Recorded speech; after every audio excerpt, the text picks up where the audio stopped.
They say, never judge a person by their appearance. But one woman learned that lesson too late. When a rich lady mocked a homeless car fixer on the streets, she never imagined that the man she humiliated would soon change her life forever. It all began on a hot afternoon. The sound of car horns, the smell of engine oil, and a woman's voice shouting in anger. By the end of that day, the proud woman's world would be turned upside down. This is a story about pride, regret, and the hidden truth that can humble even the richest hearts. The sun hung heavy over the bustling city streets. Vendors shouted, engines roared, and the air was thick with heat and dust. Among the crowd, a man in torn clothes worked beside an old car parked near the roadside. His name was Daniel, a quiet, homeless car fixer known for helping drivers for a few coins and a meal. He slept behind an abandoned workshop, washed his hands in a nearby gutter, and kept a small box of rusty tools, his only treasure. Despite his rough life, Daniel always smiled at passersby. That same afternoon, a shiny white luxury car rolled to a stop near his corner. Behind the tinted glass sat Madame Alicia, a wealthy businesswoman in her early 30s. She was elegant, confident, and used to being obeyed. But her car had suddenly stopped in the middle of the road. "Ugh, not again," she muttered, slamming her hand on the steering wheel. Her driver had gone on leave, and she didn't even know how to open the car bonnet. A few people glanced, but nobody offered help. Then Daniel approached, wiping sweat from his forehead. "Madam, can I help?" he asked politely. Alicia looked at him from head to toe. Torn shirt, greasy hands, worn-out shoes. She frowned in disgust. "Do you even know what this car is?" she snapped. "It's not some taxi. It's worth more than your life." Daniel stepped back slightly but kept his calm. "I may not own one, madam, but I can fix it if you'll let me." She rolled her eyes. "Oh, please, just stay away. I don't want you scratching my car with your filthy hands." A small crowd began to gather. Some whispered, others chuckled nervously. Daniel's cheeks burned with embarrassment, but he said softly, "I only wanted to help, ma'am." "Help?" Alicia scoffed. "People like you can't even help yourselves."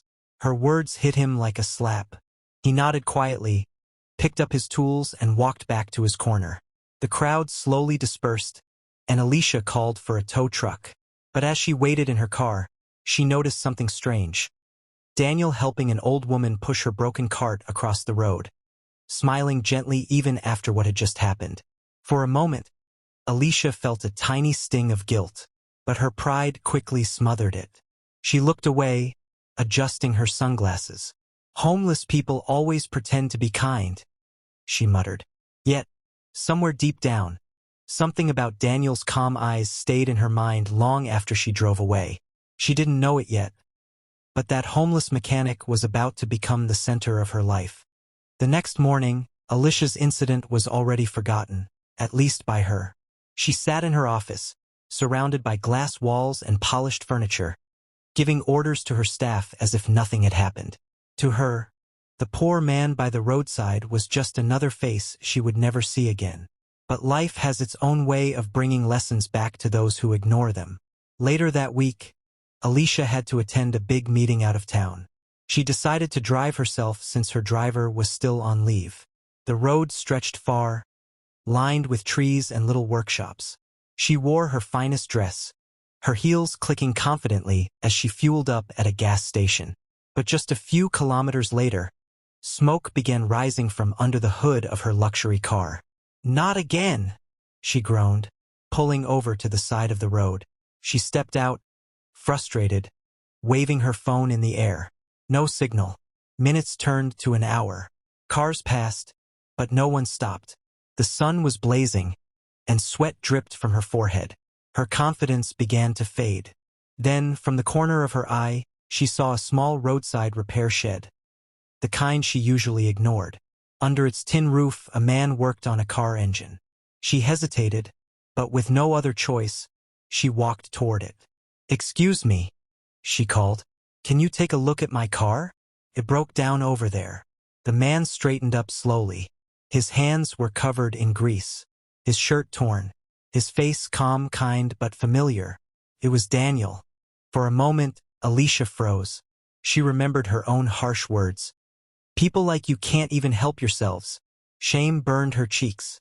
Daniel looked at her with quiet recognition but said nothing cruel.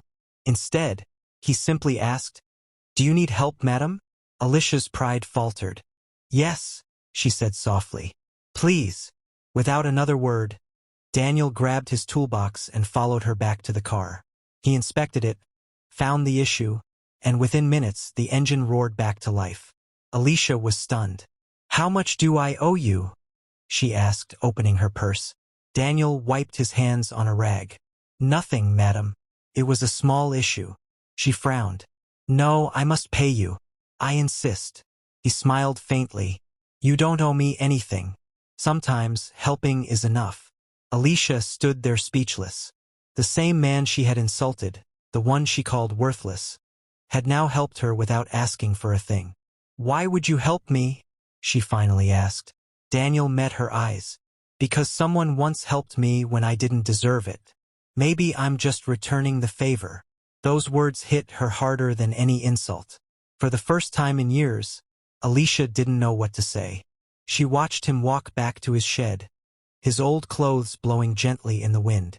As she drove away, her hands trembled slightly on the steering wheel. For the rest of that day, Daniel's calm voice echoed in her mind. Her pride, once unshakable, felt smaller now, fragile, like glass ready to crack. That night, as she lay in her bed, she couldn't sleep. She kept seeing Daniel's face, peaceful, forgiving.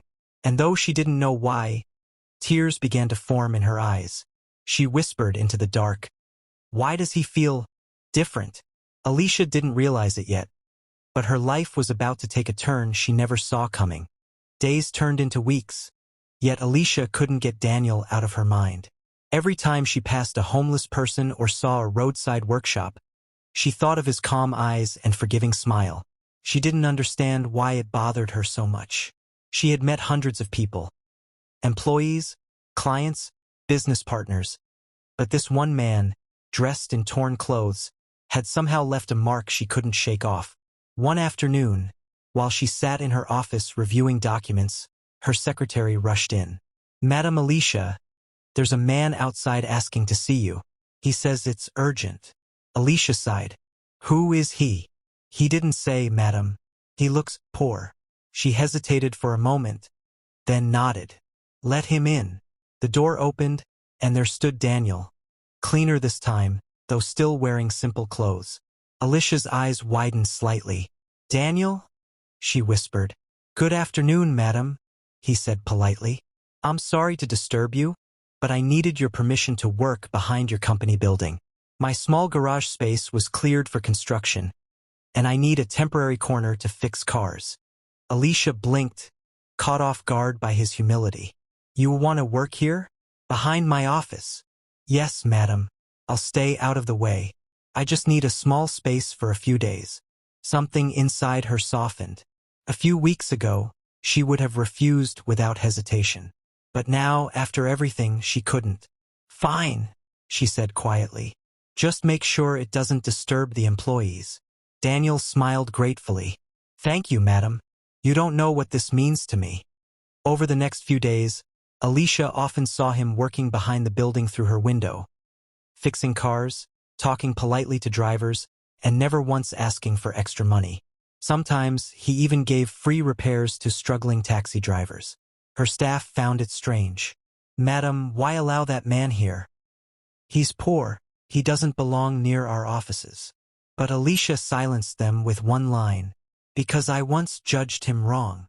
One evening, as she was leaving work, she noticed Daniel sitting quietly beside his tools, staring at the sunset. "Why don't you rest?" she asked, walking closer. He chuckled softly. "Rest is for those who've earned it." She smiled faintly. "You're a strange man, Daniel." He looked at her, then said something that froze her. "Maybe one day, you'll understand me better than anyone." Before she could ask what he meant, a black SUV stopped nearby. A young man in a suit jumped out and approached Daniel. "Sir, we've been looking for you." The chairman wants to finalize the project tonight. Please come quickly. Your signature is needed. Alicia frowned. Chairman. The man nodded. Yes, Mr. Daniel, the chairman of DM Motors. Alicia turned to Daniel in disbelief. You're the chairman? Daniel sighed softly, picking up his small bag. Titles don't matter much, madam. Sometimes it's better to see life from the ground before standing too high. Alicia's lips parted, but no words came out. He nodded respectfully. Thank you for letting me stay here. You didn't know, but you showed me something few people do. Kindness after pride. And with that, he walked away, leaving Alicia speechless in the golden light of dusk. Her world spun. The man she had mocked, the one she pitied, was not homeless at all. He was a hidden millionaire testing humility in the streets. She whispered to herself, I insulted a man who could have owned everything I have. That night, sleep didn't come. Only one question haunted her. Why did he hide his true identity? The next morning, Alicia drove to DM Motors headquarters, a place she had often heard about but never visited. Her heart pounded as she entered the tall glass building. Employees in suits hurried through the hallways, greeting her politely. Excuse me, she said at the reception desk. I'm looking for your chairman, Mr. Daniel. The young woman behind the desk smiled. Mr. Daniel is in the workshop area today, testing engines. You can go through that door, madam. Alicia followed the directions, walking through wide corridors until she reached a large workshop filled with gleaming cars. At the center, wearing a clean mechanic's uniform, was Daniel. He looked focused, turning a wrench with ease as he examined an engine. When he saw her, a small smile crossed his face. Madam Alicia, he said warmly. I didn't think you'd come. She stood there, unsure how to begin. I had to see you. I don't understand any of this. Who are you, really? Daniel put down his tool and leaned against the car. His expression softened. I'm the founder of this company, he said quietly. But I didn't always have this. Alicia frowned. Then why were you pretending to be homeless? He paused for a moment, looking thoughtful. Years ago, when I was building this company, I lost everything. My wife left, my friends disappeared, and I realized how quickly people's kindness fades when you have nothing. He looked at his hands, rough, scarred, strong. I promised myself that if I ever regained success, I'd never forget what it feels like to be poor. Alicia's eyes widened, tears forming. You were testing people? He nodded slowly. In a way, yes, but mostly, I was testing myself, to make sure money hasn't blinded me. Alicia took a deep breath, guilt washing over her. And I failed your test. Daniel shook his head gently. No, madam. Life isn't a test to fail or pass. It's a lesson to learn. The fact that you're here now seeking truth, that already means you've changed. His words hit her harder than any punishment could. She lowered her gaze. I was cruel to you, she whispered. I judged you without knowing your heart. Daniel smiled kindly. Pride makes us blind, but understanding opens our eyes again. I've been where you are, proud, angry, afraid to look weak. He paused, his tone turning softer. People see wealth and think it makes them powerful. But real strength is how you treat those who can give you nothing in return. Alicia felt her throat tighten. You're right. I forgot what it means to be kind. Daniel placed a gentle hand on her shoulder. It's never too late to remember. For a long moment, silence filled the room. Just the sound of machines humming and the distant voices of workers. Finally, Alicia looked up, her eyes glistening. Thank you for forgiving me, Daniel. I don't deserve it. He smiled faintly. Maybe not, but forgiveness isn't something you earn. It's something freely given. Alicia let out a trembling breath. For the first time in her life, she felt peace. Before she left, Daniel said one last thing. Madam Alicia, someday, use your wealth not to show power, but to spread kindness. That's the only investment that never fails. As she walked back to her car, she felt lighter, like a heavy burden had been lifted. Weeks passed after that meeting, but the memory of Daniel's words never left Alicia's mind. She began to see the world with new eyes, not through the glass of wealth, but through the lens of humanity. She started a small program at her company called Hands of Hope, hiring underprivileged mechanics and street workers to train and give them stable jobs. Every time she signed a contract, she remembered Daniel's lesson, use your wealth to spread kindness. One morning, she received an invitation, an official launch event at DM Motors. Daniel was being honored for his community work. Alicia attended quietly, sitting in the back row. When Daniel went up to the stage, the crowd applauded. He spoke humbly, wearing the same simple smile she had seen that day on the roadside. I've learned, he said, that greatness isn't about how high you climb, but how many hands you lift along the way. Alicia's eyes filled with tears. For the first time, she truly understood what wealth was meant for. Not for pride, but for purpose. After the event, Daniel approached her. Madam Alicia, he said softly, I see you've been doing good work. I'm proud of you. She smiled genuinely. You showed me what truly matters, Daniel. I'll never forget that. He nodded. Then my lesson is complete. They shook hands, not as a rich woman and a poor man, but as two souls who had finally learned to see beyond appearances. As Daniel walked away, Alicia looked up at the sky and whispered, sometimes the people we look down upon are sent to lift us. If this story touched your heart, don't forget to like, share, and subscribe for more inspiring tales like this. Every story here reminds us that kindness costs nothing, but changes everything.